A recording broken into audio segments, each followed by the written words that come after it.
কত মজা হতো যদি আমরা একবার চেষ্টা করেই সফল হয়ে যেতাম, তাই না?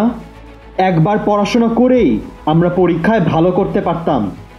একবার চেষ্টা করেই আমরা আমাদের পছন্দের বিশ্ববিদ্যালয়ে পড়তে পারতাম। একবার চেষ্টা করেই পছন্দের চাকুরি পেয়ে যেতাম। একবার পরিশ্রম করেই নিজের একটা সফল বিজনেস দাঁড় করাতে পারতাম।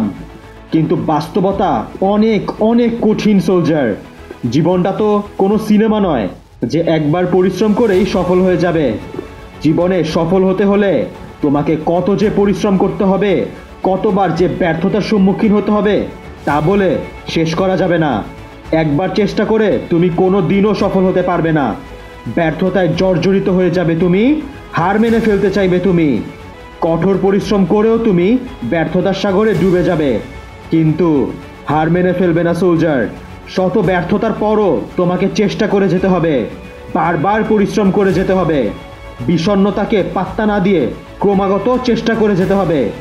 এভাবে পরিশ্রমের পর একদিন অবশ্যই তুমি সফলতার ছোঁয়া পাবে। তাই পরিশ্রম করে যাও সোলজার, হার মেনে ফেলো না, সাফল্য আসবেই।